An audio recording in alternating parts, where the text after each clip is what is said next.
माता की जय श्री राम, जय जय श्री राम।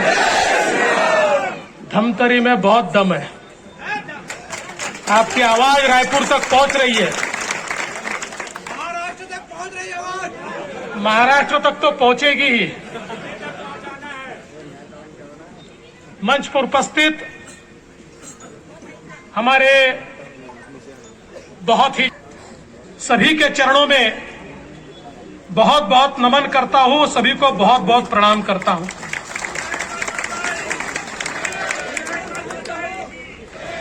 छत्तीसगढ़ में चुनाव का मौसम शुरू हो गया, ये मुझे पता लगा जब मैंने कांग्रेस के नेता राहुल गांधी का भाषण सुना।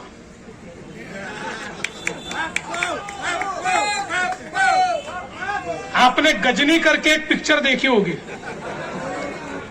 वो गजनी को भूलने की बीमारी होती है, ऐसी ही भूलने की बीमारी हमारे राहुल गांधी जी को और भूपेश बघेल जी को है। ये छत्तीसगढ़ के गजनी है। पिछले चुनाव में जो बोलते हैं 5 साल भूल जाते हैं और मानो बोला ही नहीं ऐसा वापिस वही बोलना शुरू कर देते हैं। अभी अजय जी ने हमको बताया पिछले चुनाव में इनका नारा था न्याय। किसको मिला?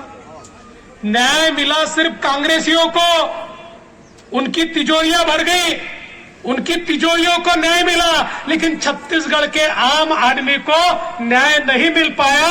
अब ये न्याय भूल गए और नया नारा लेकर यहां पर आ गए। ये कांग्रेसियों की नीयत और नीति कैसी है? एक हमारे कांग्रेसी चुनाव आया तो गांव पहुंच गए और बोले देखिए तुम्हारे गांव की सारी समस्या निपटा देंगे और तुम्हारे गांव में एक पुलिया भी बना देंगे। तो एक बूढ़े खड़े हुए बोले पुलिया कहां बनाओगे, न नदी है न नाला है। बोले कोई बात नहीं, चुनकर दीजिए, नदियां भी बना देंगे, नाला भी बना देंगे और पुलिया भी बना देंगे। तो ऐसे ये सारे गजनी अब वापिस छत्तीसगढ़ में आ रहे हैं। तो इनसे सवाल पूछना, 5 साल पहले जो जो कहा था उसमें से क्या किया बताइए, बताइए आपने क्या किया? ये जवाब नहीं दे सकते क्योंकि छत्तीसगढ़ में पिछले 5 वर्षों में केवल भ्रष्टाचार का बोलबाला रहा है। किसानों के सपनों को, युवाओं के सपनों को, महिलाओं के सपनों को चूर चूर करने का काम इस छत्तीसगढ़ में बघेल जी की सरकार ने किया है। और झूठ तो ऐसे सफाई से बोलते हैं, अगर झूठ बोलने को ओलंपिक रखा जाए तो सारे गोल्ड मेडल इनको ही मिलेंगे साहब, किसी को मिल नहीं सकते। आज देखिए धान की खरीदी में सारा पैसा मोदी जी का और मलाई खाते बघेल जी।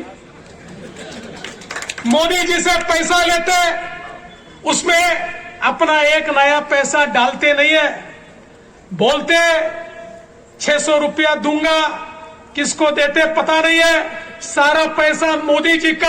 और उसमें भी जो धान खरीद होती है, धान कहां गायब हो जाती है पता ही नहीं चलता। धान गायब हो जाती है, गोदामों से, मिलों से धान गायब हो जाती है। ये छत्तीसगढ़ में किसानों के साथ और धान का घोटाला करके इस सरकार ने छलावा किया है। और अब बोलने के लिए ये 4000 नहीं 5000 भी बोलेंगे, चुनाव आया तो आपको ताजमहल देने को भी ये तैयार है, लेकिन हमेशा पीछे मुड़कर देखना और फिर ये सोचना कि बघेल जी ने जो कहा था क्या कुछ भी वो कर पाए? अगर नहीं कर पाए तो फिर उनको बैरंग वापस लौटा देना, क्योंकि ये कभी विकास नहीं कर सकते। अभी अजय जी बता रहे थे शराब का घोटाला, छत्तीसगढ़ ने भैया घोटाले की नई फैक्ट्री निकाली है। दुनिया में, पूरे भारत में शराब में घोटाला होता था, इसलिए होलोग्राम आया। क्या बोल के आया था होलोग्राम? बोले होलोग्राम तो नोट जैसा है, जैसे नोट डुप्लीकेट नहीं बनती वैसा होलोग्राम है, ये लग गया तो नकली शराब नहीं बनेगी। सारा का सारा पैसा ये राज्य की तिजोरी में आएगा। लेकिन बघेल जी तो इतने मास्टर निकले, इन्होंने नकली होलोग्राम ही तैयार कर दिया, मानो नकली नोट तैयार हो गई। और गंदी शराब, घटिया शराब, ये शराब पर होलोग्राम लग गया और सरकारी शराब बना बना के उसको बेच दी। पैसा सरकार के खजाने में नहीं आया। अरे लोगों तो शराब के मान पर जहर पिलाया और जहर का सारा पैसा ये कांग्रेसियों के तिजोरी में चला गया। ये शराब का घोटाला करने वाले घोटालेबाज लोग हैं।